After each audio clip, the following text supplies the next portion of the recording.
All right. I call this meeting of the Mount Vernon Independent School District to order. Let the record show that a quorum of board members is present, that this meeting has been duly called, and that the notice of this meeting has been posted in accordance with the Texas Open Meetings Act, Texas Government Code, Chapter 551. Do I have a motion to certify the agenda? I'll make the motion. Motion made by Kyle. Do I have a second? Second. Seconded by Linda. All four. 7-0. All right, Mr. Sanders, will you lead us in a prayer? All right, let's pray. Lord, thank you for the opportunity that you give us to come up here in an air conditioner and have a meeting and give us wisdom, Lord, to deal with our folks that we have up here that we're serving for. And we pray for our construction projects, our people that are working, different things. As we have heat coming on, pray for our students. And we ask these things in Jesus' name. Amen. Amen. I will do our pledge of allegiance. Pledge allegiance to the flag of the United States of America and to the republic for which it stands, one nation, under God, indivisible, with liberty and justice for all. On the Texas flag, I pledge allegiance to thee, Texas, one state under God, one indivisible. And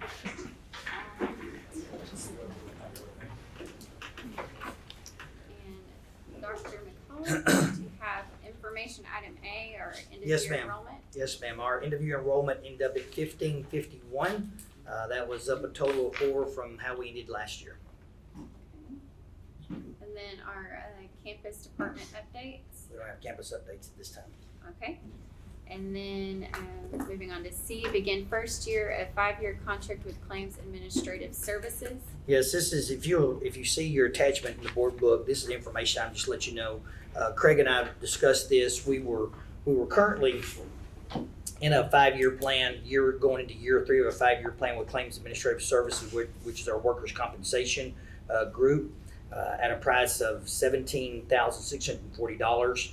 They gave us the option of entering into a new 5-year contract with that guaranteed price of $17,640. As Craig and I discussed this, the insurance is on the rise and not going down. We thought it would be a wise choice to go ahead and lock back into a new 5-year agreement with them at the $17,460 or $640, excuse me. Any questions there? All right, moving on to item D, newspaper of record. Also, information item, as you know, our local newspaper, the Mount Vernon News, is no longer in business. So therefore, we're going to follow the county's lead in this, as the county made the Mount Pleasant Tribune their newspaper of record.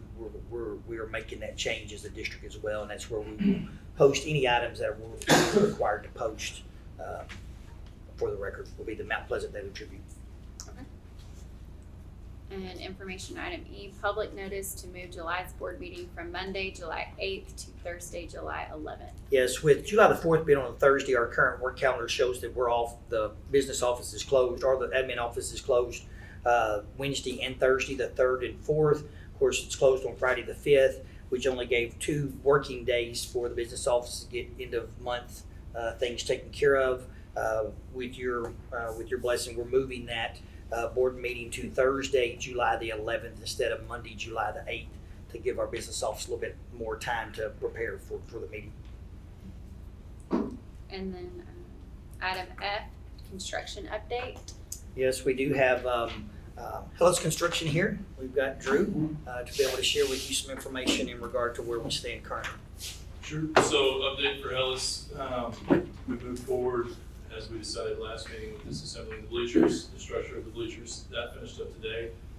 We will start on Wednesday demolishing the spread footing foundations, reconstructing those. Should take 3 to 4 days to tear them out, a week and a half to reconstruct them in the correct spots. Baseball, softball building, we should be pouring the slab for that on Friday. So that's how we move forward. That building will be rocking and rolling. Fence posts will be starting tomorrow with tennis. So we're getting pretty close to pouring the tennis slab as well. That's about all we got for now. Do you have an estimated time to finish, for tennis courts to be finished? So Concession, right now we've got rest of penciled in baseball. pouring on June 25th. So that'll take a 28-day cure time from there, which will puts us at mid to end of July, and then it'll take them 2-3 weeks to surface, so early August will be done. Okay. But So are we not talking time frame of the stadium and Sure. all that Yes, stuff? we do. Well, that depends on how you guys want to proceed with the buildings under the bleachers. If we want to start those as soon as we get the structure for the bleachers re-erected, we can start those. That would be roughly a month, 5 weeks from now. That would put those being under construction during football season. So we can proceed however you guys want to there. Do you want us to keep going with them? Do you want us to just rough in utilities and pour slabs and stop there? Or do you want us to just punt for now? Where are we on actual having bleachers totally completed before the season Early starts? August. With press box. Yes. With press box on. Early August. What about the lights? Will they be done with that too? Yes, yeah, the lights are not a concern. And that would be all the sidewalks and everything, fencing, all that stuff too. Everything that can be done short of those buildings being in place. Because so much of that flat work we can't really get in without the buildings being in, the utility systems buildings being in. Especially at the north end where we're building that new visitor locker room. A lot of demo that's got to go take place up there, as well as for us to demo that building, that means during football season, you won't have those restrooms or concession stand to use. What if that was put to the side and we just said, okay, we want you to get all hands on deck and we want you to finish the bleachers. We want you to do everything under that. If you had all hands on deck, how quick could you get everything that goes underneath the bleachers done So you'd too? be looking at about 4 to 5 weeks from today to be able to start those buildings. That's at the point where the bleachers would be far enough along, reconstructed, that we could start under there on those buildings. If we moved very quickly, 3 months, we could knock out those 3 buildings under there. A lot of the flat work around that, we could overlap.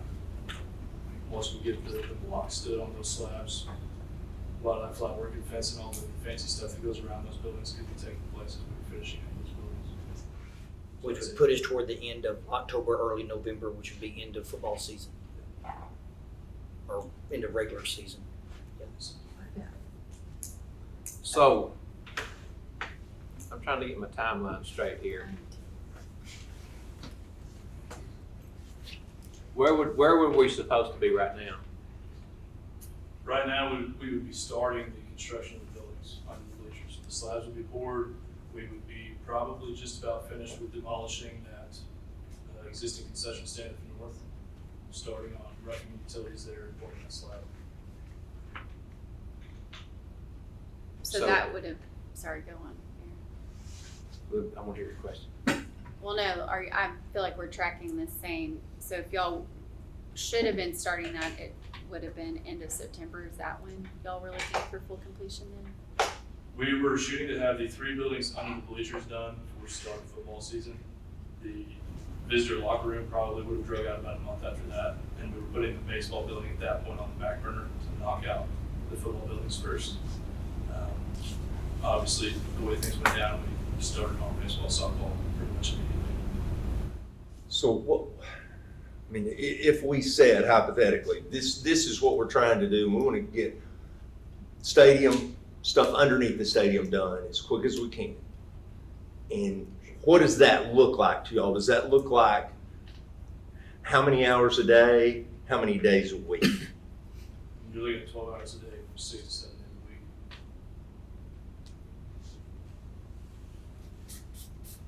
7, we could do 7 though? Yeah, I mean, that's up to the individual subs, but yeah, we would definitely be pushing for that. Okay. So we're gonna get more than the 4 guys that we've had out here so Yeah. far? Because we've had 4. They're gonna be pretty productive if, I'm just trying Because to, people are gonna be on us. yeah. I mean, somebody's feet needs to be, Yes, sir. No, we Hi. understand. Personal reputations, obviously. right. all the time. So with the contract, the way that it reads, if we shut down, if we say, hey, we want y'all to stop construction during, we don't want y'all to be working while we're playing games and things, so I mean, that's pretty much gonna have to knock you out right then. if the way that the contract reads, say that they don't have to pay us the $1,000 a day. If the stoppage is our call, then no, they would. So if we don't stop, if we just keep working, if y'all just keep working, how's that gonna affect, games and different things going on over there? Obviously, we would be working during games, so we would schedule around, we just have to stop early on Thursdays and Fridays that we have home games. We would safety fence any area off that we needed to. Temporary fence off any area that we needed to. They can still practice and, But when we're gonna host some games and have people in here, we want it looking decent when people show up. And not, I know it's a construction zone, but we're still not, we're still liable for whatever. When would y'all need a decision for the board, from the board on moving forward on because last meeting we decided on the bleachers and that we know kind of has to be done before you can start stuff underneath and. you've got a little bit of time because the building trades have all bought most of the materials for those buildings. So it's not holding them up from being able to be ready to go. So right now they can't start anyway until the bleachers get back up to the point that the structure is erected. So 3 weeks. I have a dumb question. Okay. When y'all tear down, okay, are you gonna tear all the concrete out and flush it, move it back and put new? Yes, we will. Footings. Yes, tearing all of them out, replacing them with new. The reason we're having to do that is because I think you guys have decided to set back the bleachers the same on the new home side as on the existing home side, which is 22 inches. So yes, they will have to move back. Okay, so all that's gonna be, Yes, ma'am.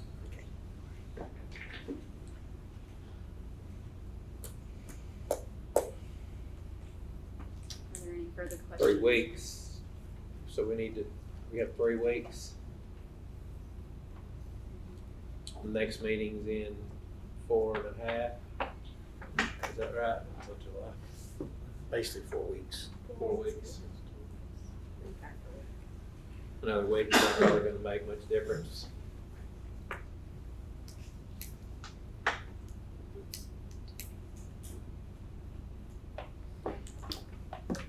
You know where we're coming from. We're gonna get a lot of pressure here, We're kind of relying on y'all. Y'all are the best in the business. We're kind of ready to let y'all show us that. I am. Yeah, you guys absolutely trusted us, and we let that down. So We went with 2 construction companies that we thought were not good, but the best. And we're hoping this is your time to make us proud. I am.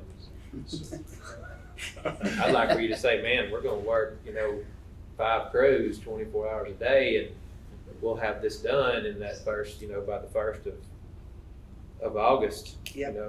We're serving hot dogs and drinks out of the new concession stand.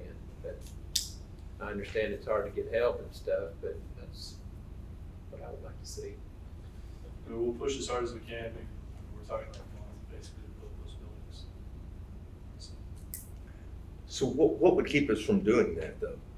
So our options are either go or sit back and wait another 6 months to get started. So those are our 2 options. I say go, but I y'all. say go. I do too. Say go. Just keep on. Can we make a vote if it's not on the agenda? No. Yeah, I think we might, Can't, it's not on the agenda. I don't think it's, Well, we rerouted the bleachers and we didn't make a vote on that.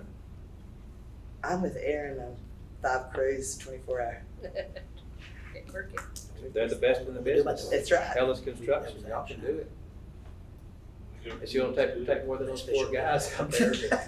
But you can, like how we did the agenda, man, y'all could make, like on when we we can make did history the special meeting. right now. Yeah. Just make all games we can. I know it's tough, but it's just, when we have other people that drive through here and they see 4 guys working and they call, We're, they Yeah. say, there's only 4 guys working and the sun's shining. Yep. I can't say, well, let me come up there and help them, I don't know. we're meeting. I'm just in that spot, Just so I'd like to be able to consult say, attorneys man, in we're closed session, fixing to and if put we an can assault come on back this and deal, present or information out, you give me an excuse to say we just can't get help. do it It's a right. little bit easier with less specialized trades.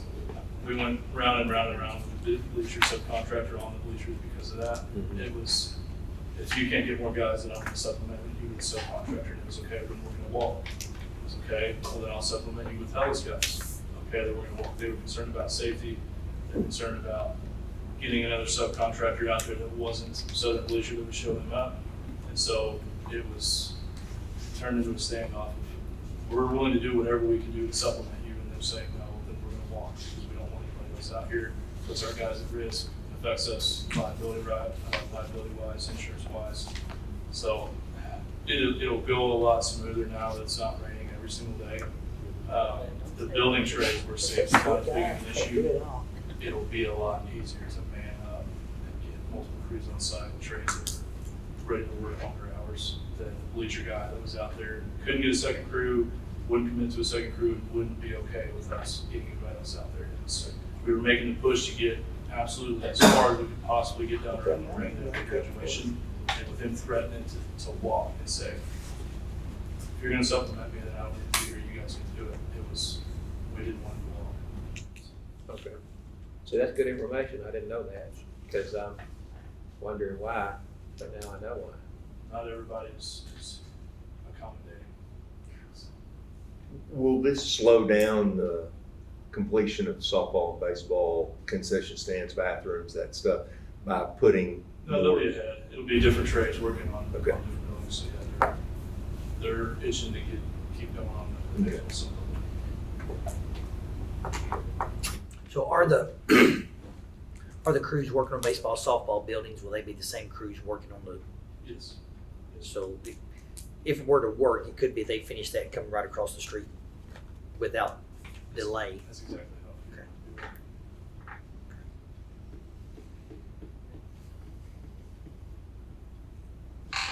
So in about 3 weeks, we should have the bleachers and will that be the press box on top or no press box in a few weeks?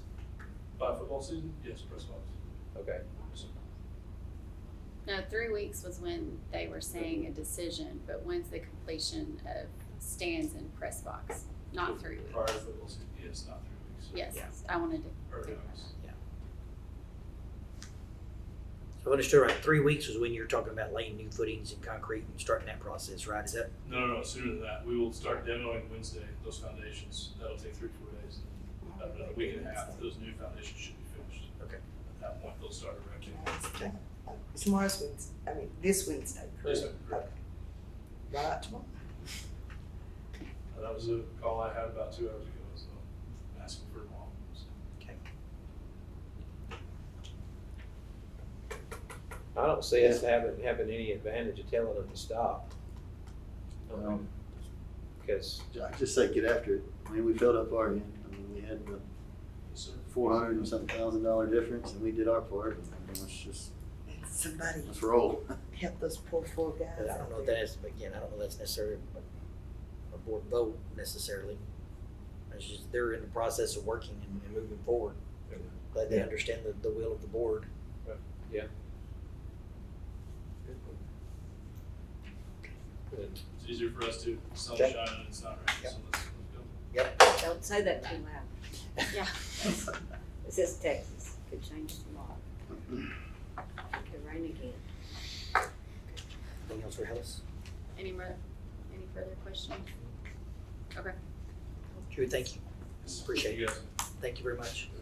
How's it going? We do have WRA as well as Jackson Construction here. If you want to ask questions of them, I know that we're going to have some conversation with Jackson, possibly here a little bit later on in the action items. If there's anything you want to ask before then, or if you want to wait on them, or WRA could be the same thing. Did y'all understand that too?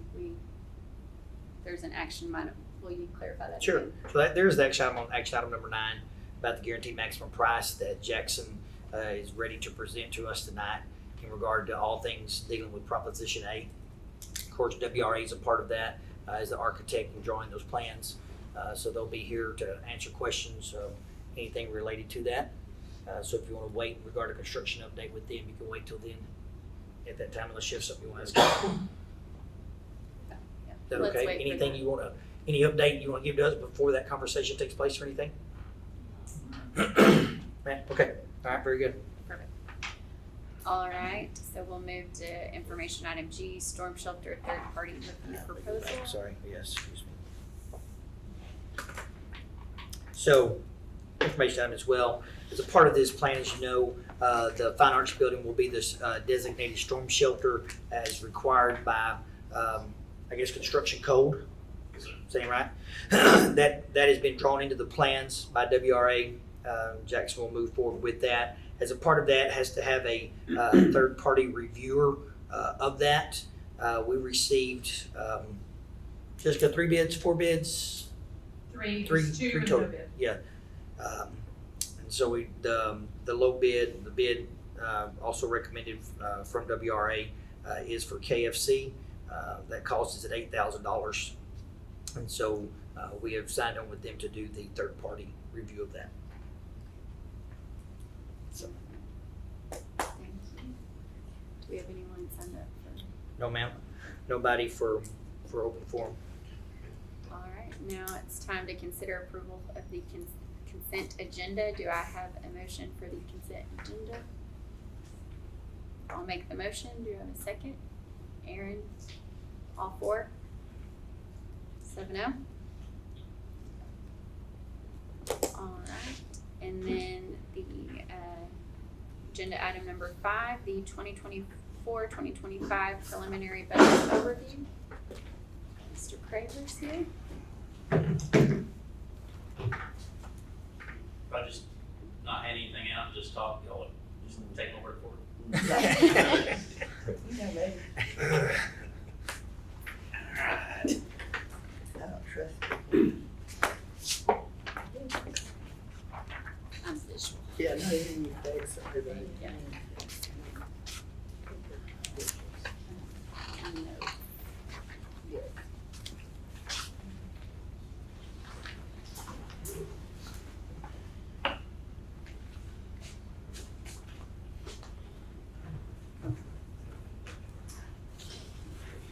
Got some information, just wanna go over kind of what's going on with the current budget and then look at what we're currently looking at for next year's budget. First page there, you can see that the current year 23-24, you can see with our M&O tax rate, 66.92 cents, INS 37.04 cents, with a total tax rate of $1.03.96. Average daily attendance this year was right around 1,427, and our certified taxable values is 1.7 million, a little over that. Preliminary for next year, M&O tax rate is going down hardly any from 66.69 cents. Looks like the INS rate will drop almost 3 cents. That'll go down 3 cents for the fact that appraised values go up, and instead of collecting $500,000 more than what we really need to, we can actually drop that down. We do actually get some state aid as well for the compression of the tax rate, and the homestead exemption going to 100,000, so we'll actually get about 400,000 from the state on that to make up the difference on that. So we're still looking to collect a little more than what our bond payments would be on the INS, but that still will go pay off that bond, all of our debt that we have. So that total tax rate will be just slightly over $1. Average daily attendance, conservative, we'll say 1,430. Right now, preliminary taxable values is 1.85 million. About $130 million more. Now, that is preliminary because there's a lot of people that are contesting, so we won't know that until July 25th is when they have to give us our certified values on that. We'll talk a little bit about this tax stuff. No, it's $1 billion, not $1 billion. It's a billion. Value's a billion. Oh, yeah, it is a billion. Sorry, it's okay. I was, hey, I messed up with numbers saying it too, so. He's a number guy. I just speak them wrong, I don't type. And it's 24, 25. Yeah. Yes, it's 24, 25. I corrected that. Me too. Preliminary, 24, 25. Next page, you got some tax rate history, going back 10 years to here. You can see we went from 10 years ago, we were right at 99 cents. Our highest tax rate was in 1819, where we were at $1.20, almost $1.29. We have dropped it to this year now, we've dropped it almost 25 cents in 5 years due to the state compressing our value, rate. That has been because of our property values going up, and it is statewide. The majority of all schools in the state of Texas are at a .6692 right now on their M&O tax rate. The majority of them. It's gonna compress a little bit this year from what I'm seeing on our template that we use for our funding. It's not a lot, but I've been told that the legislator is discussing on property taxes for schools and trying to eliminate is what they use. And I just don't see how they're gonna come up with that kind of funding, so we'll see what they do this next spring. And we'll go from there. So we know what we're doing this year, we don't know what we're doing next year. It's all depending on them. Next page just goes over our history on our taxable values.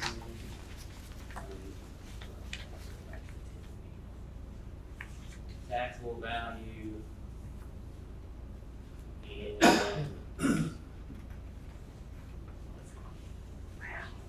it was 1 million, right under 1 billion, right under 1 billion. The purple is what we are getting from the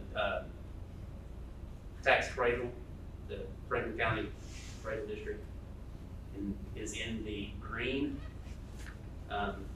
You really want to see what happened in 17, 18, 18, 19. That's when it's really, really good, when you're just almost perfect with what they're saying. Then when you look at 21, 22, you notice that there's a significant jump. 22, 23, there's a jump between the two. This previous year, there's a jump between the two. The state gives the Cradle District some leeway, but you can't be more than 10% on the lower. They set a maximum perfect and a minimum. If we do not meet that minimum, then the state says you should have got more tax revenue and our funding drops.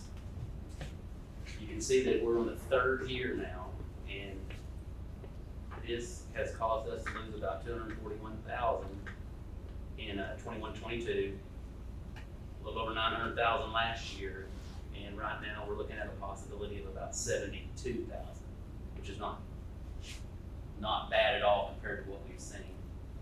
Russell kind of inherited a opportunity, word I'll use, on that, on trying to get our values. Our values had not been increasing like they were supposed to, and the state has hammered down on a lot of appraisal districts and said, you've got to do that, you're not doing it correctly.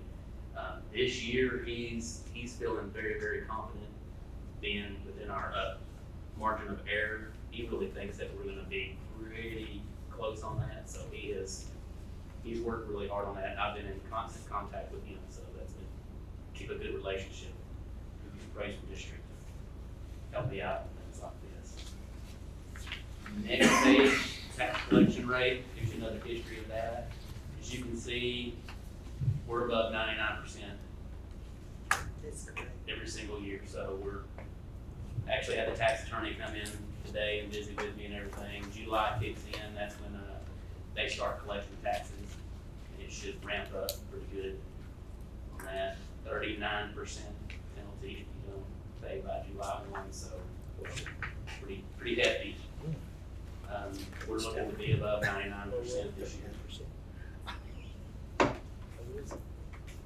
I made him repeat 39%. I didn't think that right, he was 39%. 39. Let's do it. Yeah. Next page, we've got our fund balance history. You can see, kind of went down a little bit, and then it starts spiking right at COVID. And that's when we started getting our COVID funds, our ESSER money and everything. A lot of school districts all over basically all over the United States, use these funds to build their fund balances back up because they were letting us supplant this money into our budgets. So we were putting that into our fund balance as we needed it, and you can see we got up to 8.3. I'm predicting this year to probably be a little over 7.7 million on our fund balance. And we need to have 4.6 million in order to stay within our 90-day reserve. As you can see, that'll put us about a little over $3 million more in our reserves than what we got. So we're gonna have 90 days 90 days expenses. in the fund balance. Ms. Robinson, did you know that? We had to have 90 days. Did, Okay. can you believe that? You can drop below that, but then they'll penalize your first report, take Yeah. points away. I don't like that. So What year did Dr. McCullough, what year did you come here? 18, 19.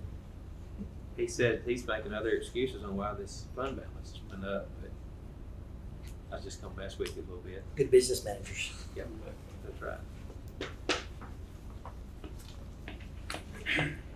Next page kind of goes over history of our attendance rate. As you can see that it dropped, but COVID hurt a lot of school districts. There was a lot of kids didn't want to go back to school, parents didn't want to go back to school. And slowly but surely they started showing back up. We're right under 95. That's the goal right now, is to hit 95 for each campus. I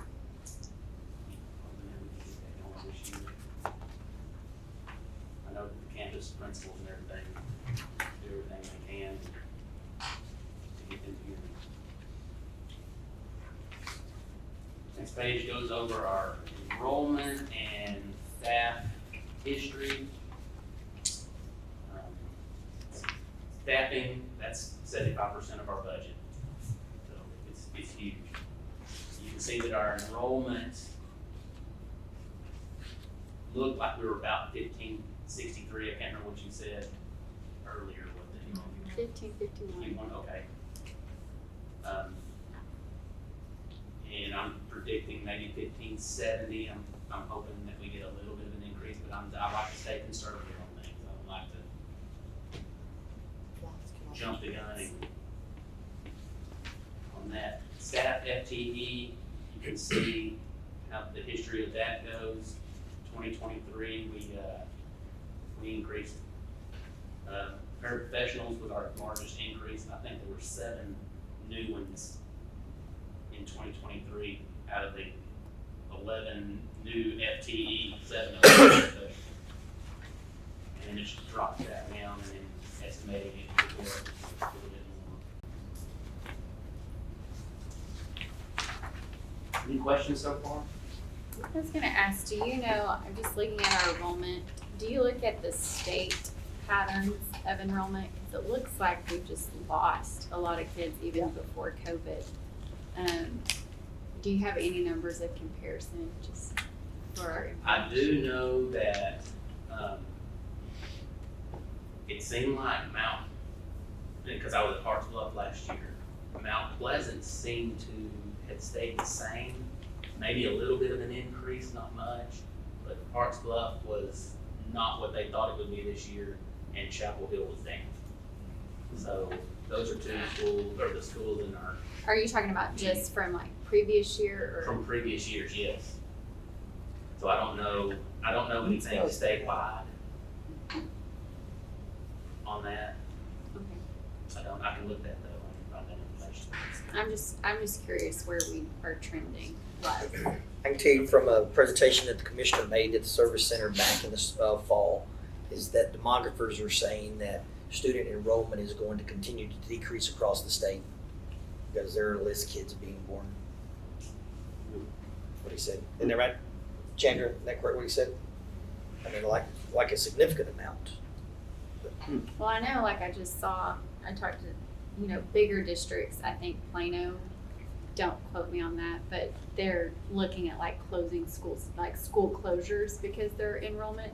And so I'm just trying to gauge where we are, like in our region and what's happening against, state trends. And, cause that is, I mean, where I'm looking at where we were in 2015 to where we are now, that's just a bunch of kids for a district like this. So kind of what that is. And then you've got schools like Frisco and Prosper who can't build fast enough because they're growing so fast. Which Plano's just right there, but they're closing because they lose some, but you've got the other school that Yeah, I don't know. are loaded. Don't quote me on that. I was just talking to someone. We were just talking about enrollment, so. And I don't know, of course, I don't think this is gonna have a lot of effect on us here in Mount Vernon. But if Governor Abbott passes his vouchers, I can see other bigger towns, Longview, Tyler's, or Dallas and stuff like that. I can see their enrollments going down because parents are moving up to private schools and everything like that. That does take, is the state gonna say the enrollment's down? Probably not, because they're still funding the voucher part for the kid, but in public schools, then you're gonna see, if that passes, there'll probably be a significant decrease in enrollment statewide in public schools. So we're not looking at a trend of going up anytime soon. Well, again, part of what we have to realize here in Mount Vernon is housing plays a part of that. Yes. I mean, we've not seen a true uptick of housing in regard to neighborhoods or apartments or anything like that that would bring in families for those numbers to really increase much. I mean, somewhat stable in regard to that.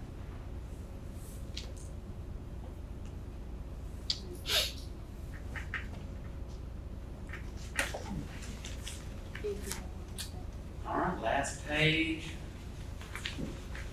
I'm going over our budget currently and what we're preliminary looking at this year. First column, you can see that our budget, actually our budget did increase from 18.8 million to the 19.1.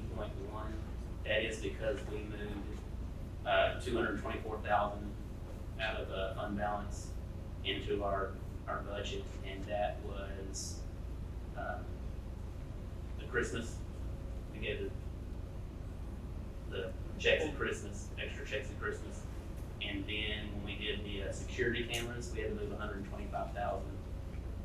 No, 95,000 out of that to cover the cost on that. So when you look at budget for next year, preliminary budget, it looks like it's a huge decrease.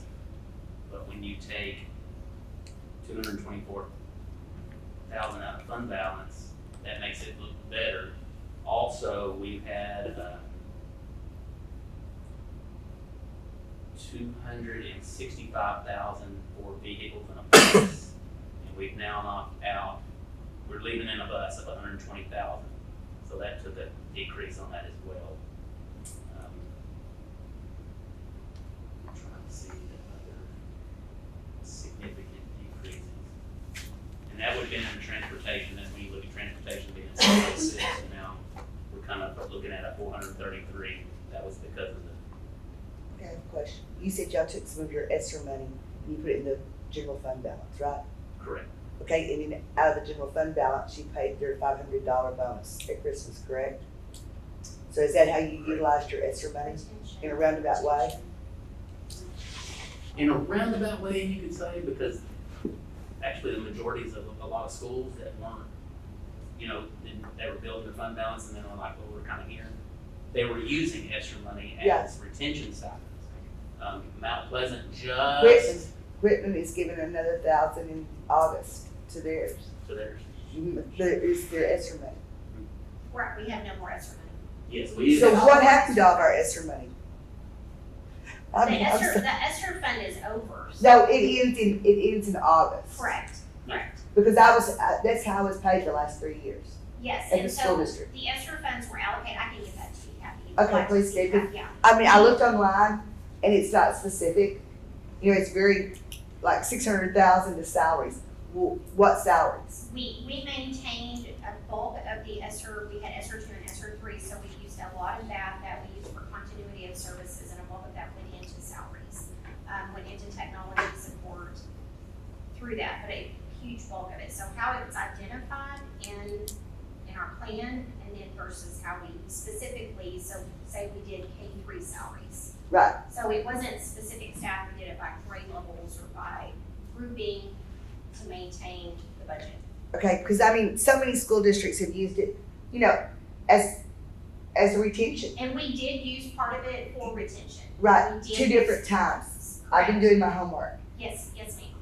But, you know, I mean, I'm just saying, so in a roundabout way, it was ESSER money, it went into the general fund balance, but then you paid out of that. So it's like, it really did come from the ESSER fund, correct? Kind of, sort of? I mean, you could look at it that way, yes. It went into fund, but we put it into fund balance. Because I'm trying to see where, and then I'm we trying pulled to it track back out it. of fund balance. I'm trying to see where it all went. Because we received over $2 million, close to 3. Correct. And then you can see on our fund balance, we went from, in 1920, we had a 5.3. Right, because and we've then got almost ended close up to over 3 8. million. So, you know, I was just wondering where, because, well, never mind. Go ahead. I'm sorry. No, we're good, we're good, I didn't mean to interrupt. we're good. So the total, so you can see that the preliminary budget, it is significantly less on that, but like I said, we moved over $224,000 to use for our fund balance. And then we've got the cut on the transportation for the vehicle and everything. Instruction is going up though. And like I said, these are preliminary numbers. We'll still be working on that. We're still working on our funding template and trying to get that where it needs to be. The TEA just made some changes to it, so they'll make a couple more changes this summer, and we'll just we'll go from there. But it's from what I can see right now, we can pass the balanced budget, which would be good. I have been in discussion with several other CFOs in other school districts, and they've talked to a lot of other school districts, and it looks like it's probably gonna be the biggest year in Texas public schools of deficit budgets passed. Because nothing was done last year with the legislator, and ESSER funds have been depleted, that we were being supplanted and used for this. So there's a lot of school districts that are passing multiple $1 million deficit budgets.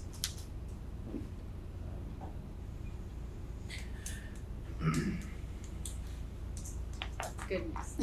Yeah, For that us. is good. That's good news for us, Good not job, everyone Craig. else, but thank you for that, that's good news.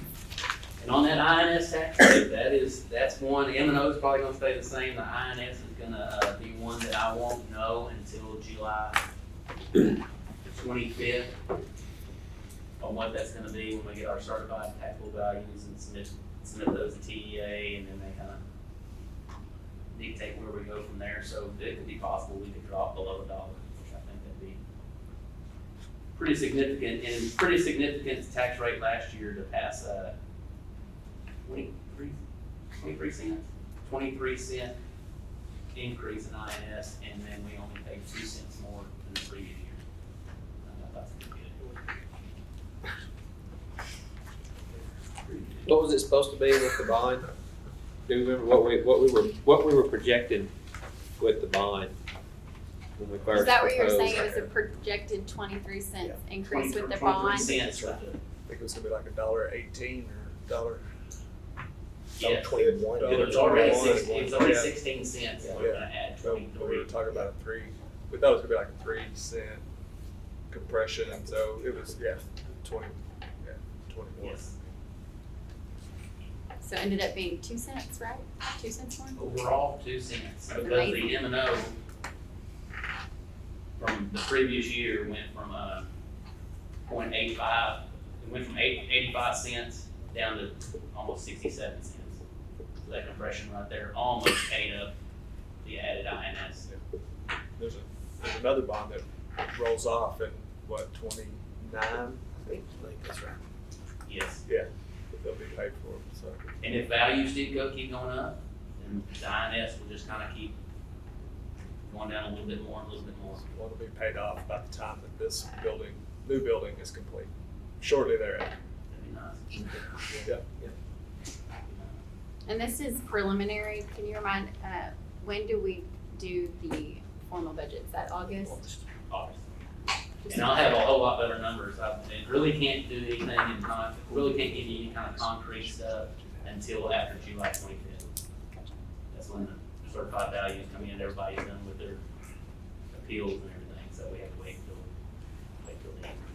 Craig, when will we find out how this year's budget, I mean, I know there's still money to be spent, but when will we find out if we're good or bad from zero? Definitely no after August 15th. That's when final payroll is run, and then we have a really good concrete number on where we would be. We're not doing any we're doing a couple of purchasing things here and there, but they're just things that have to be done, but they're not huge purchases right now. It's basically it's cut off from anything else. And then in August, when we start trying to buy stuff for next year, we will actually, that won't go against this year's budget, it'll go towards the next year's budget. So I'd say after August 15th, we should have a really good, solid number on where we're at for this year.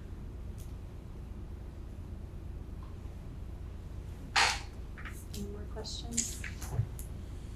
Thank you, Mr.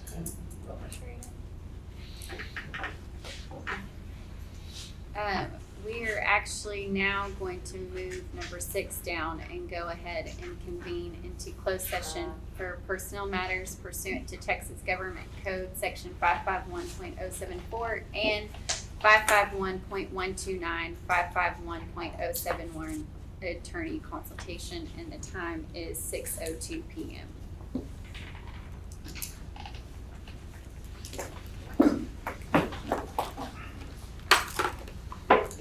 Meeting into open session to consider matters discussed in closed session. And we're gonna move back to item 6A, the consider approval of 2024-2025 Mount Vernon ISD compensation plan. I'm going to make a motion that we lay that on the table for our next meeting. Do I have a second? I have a second. Seconded by Linda, all four, or does that need a vote or just a motion? There's no motion, you need to vote it. All right, all four? 7-0. All right, now we're going to move on to, under personnel report to, No, you're going to number 9. oh no, sorry. Consideration and deliberation of guaranteed maximum price proposal for the 2023 bond Proposition A projects and possible action to approve GMP and GMP amendment. I want to recommend to the board that we accept the GMP from Jackson Construction for $43,538,440 to cover the projects and considered in Proposition A of the 2023 bond. I'll make that motion for the GMP. Do I have a second? Go ahead. I'll second. Kyle seconds. All in favor? 7-0. Thank you, Jackson. We look forward to working with you and moving forward with the project. Appreciate you guys. Thank you. All right. Now we are really going to the personnel report to consider approval of the 2024-2025 compensation plan for administrative personnel, non-scaled. I'm going to make a motion that we table that, lay it on the table for our July meeting. Do I have a second? Second. Seconded by Linda. All in favor?